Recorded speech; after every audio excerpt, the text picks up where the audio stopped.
Hello.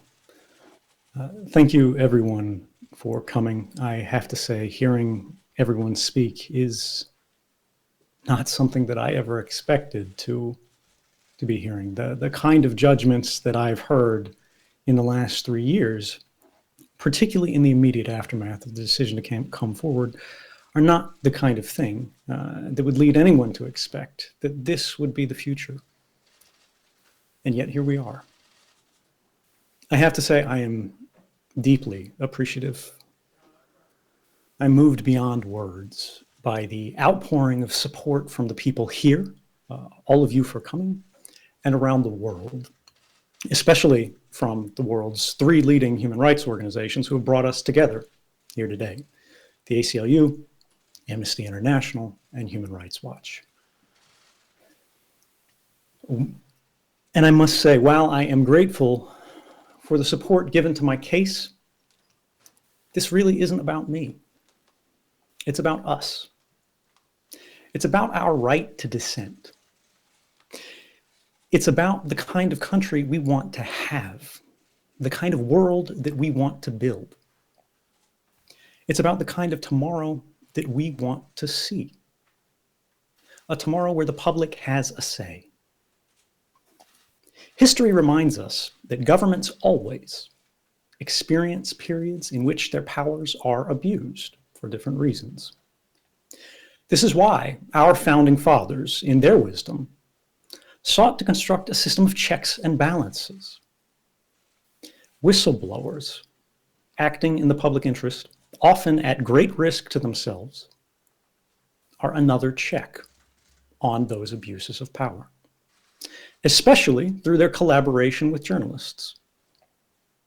Today, whistleblowing is democracy's safeguard of last resort, the one upon which we all rely when all other checks and balances have failed, and the public has no idea what's going on behind closed doors. The case of the 2013 revelations of unconstitutional activities occurring within our country is a clear example. After evidence of classified wrongdoing was revealed for the first time by our newspapers, some of these programs, which had been operating in secret for more than a decade, were ended or constrained by Congress and the courts. Technology companies have also begun to act, in some cases for the first time, to protect privacy and security in ways that benefit not only our people, but people around the world. This is a positive result. And it's one that we could not have had but for the ability of an individual with knowledge of the government's activities to speak in confidence to journalists. If we are to sustain a free society through the next century, we must ensure whistleblowers can act again and safely as a check on future abuses of power. Under the Espionage Act, which is the law under which most modern whistleblowers are charged, it is not possible to receive a fair trial. I've long said that I would return were it otherwise. But the Espionage Act does not permit a public interest or whistleblower defense. Those charged under it are silenced by law. They are prohibited from exercising their right to tell the jury why they acted in their belief to protect the Constitution or the public interest. This World War I era law does not distinguish between those who freely give critical information to journalists in the public interest or spies who sell it to a foreign power for their own. My concern here is not just myself. If I and other whistleblowers are sentenced to long years in prison without so much as a chance to explain our motivations to a jury, it will have a deeply chilling effect on future whistleblowers working as I did to expose government abuse and overreach. It will chill speech. It will corrode the quality of our democracy. It will result in a country that is less free and quite simply less American. The question of whether I, as a whistleblower, should be pardoned is not for me to answer. But I will say this.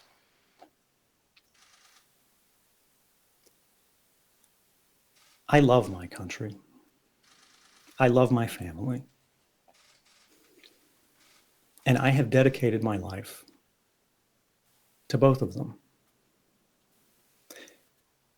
These risks, these burdens that I took on, I knew were coming.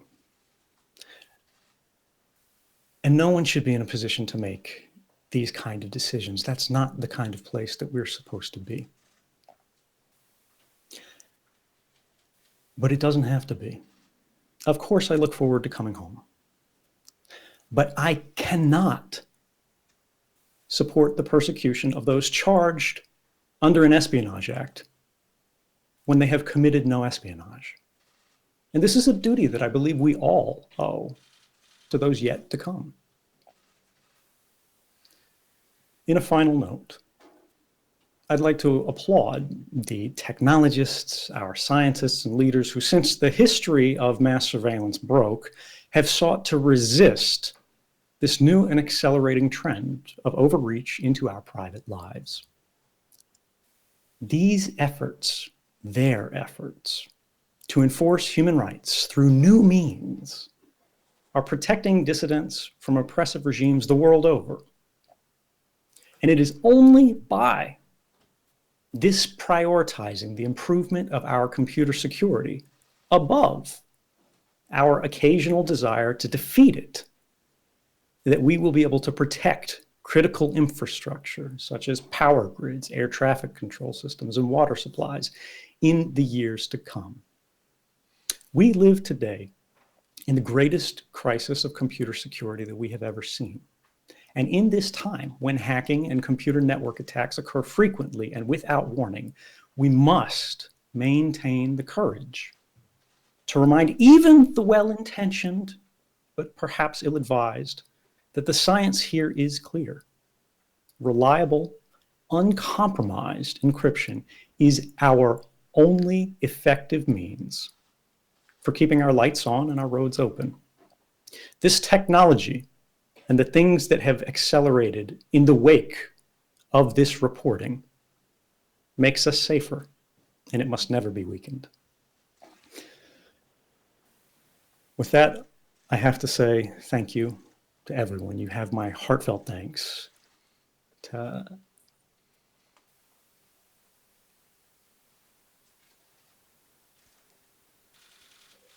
the rest of my life. I don't know where we're going from here. I don't know what tomorrow looks like, but I'm glad for the decisions that I made, and I'm thankful to all of you who are supporting me and believe in the same. Never in my wildest dreams would I have imagined 3 years ago such an outpouring of solidarity. But even though I'm far from home, your company, your support keeps me company in exile. In the end, this isn't about me. It's about all of us, and I hope that together we'll stay free. Thank you very much.